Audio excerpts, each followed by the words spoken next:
In the beginning of the human story, the world is quiet and unfinished. The land exists, but it is waiting. The ground is dry. No crops grow yet. No rain has fallen. It is a place full of potential, but not yet shaped for life. God forms a human from the soil of the earth. The story lingers here, almost slowing its breath. The human body is shaped from dust, ordinary and fragile, and then God breathes life into him.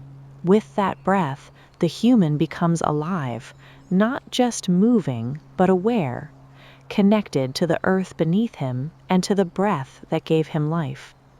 God places this man in a garden called Eden, a place of abundance and care. The garden is not wild and untamed, but neither is it artificial. It is cultivated, alive, balanced.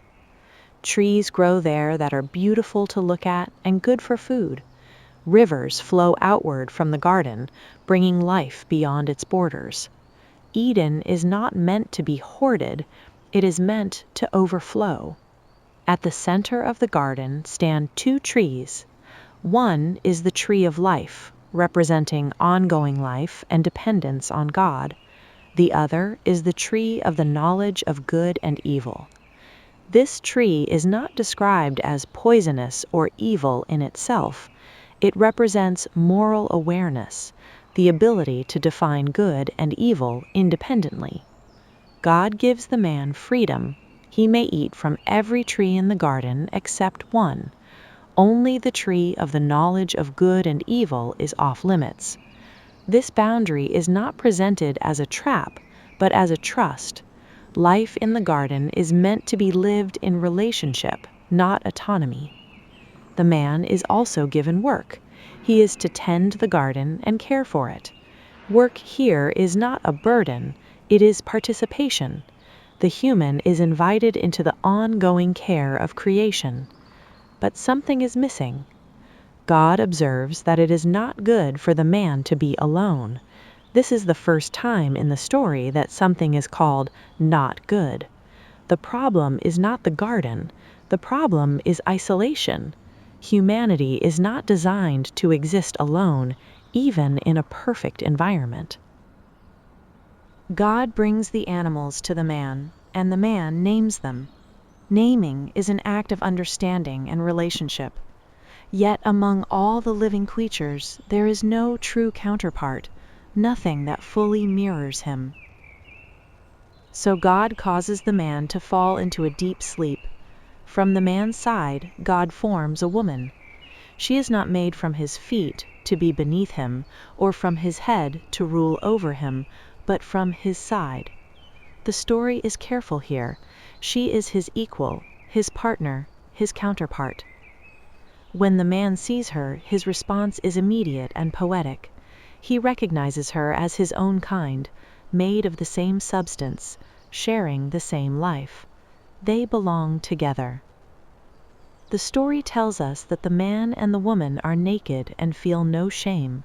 This is not just about physical exposure, it is about trust. Nothing is hidden, nothing is guarded. There is no fear of rejection. They are fully known and fully accepted, by each other and by God. This is the world as it was meant to be. Then the story turns. A serpent appears. It is described as clever, subtle, skilled with words. The serpent does not begin with a command, it begins with a question. It asks whether God really said they could not eat from any tree in the garden. The question is exaggerated, distorted.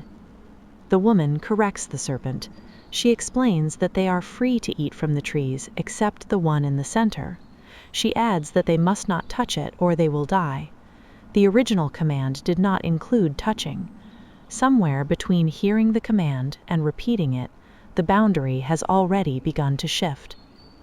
The serpent responds calmly. It tells her that she will not die. It suggests that God is withholding something, that eating the fruit will open her eyes, that she will become like God, knowing good and evil. This is the heart of the temptation, not hunger, not rebellion, the desire to define reality on one's own terms, to decide for oneself what is good and what is not. The woman looks at the tree. It appears good for food, it is pleasing to the eye, it promises wisdom. She takes the fruit and eats, then she gives some to the man who is with her, and he eats as well. Nothing dramatic happens at first, no thunder, no immediate collapse. But something changes. Their eyes are opened and they realize they are naked. Where there was once trust, there is now self-consciousness. They sew coverings for themselves, trying to manage their vulnerability. When they hear God walking in the garden, they hide. This is new. Before, God's presence was safe. Now it feels dangerous. When God calls out to the man, asking where he is, it is not because God lacks information. It is an invitation, a chance to step forward. The man responds with fear. He explains that he hid because he was naked. God asks how he knows this, whether he has eaten from the tree. The man shifts the blame. He points to the woman and indirectly to God, saying she was given to him. The woman points to the serpent. Responsibility fractures. Relationship breaks down.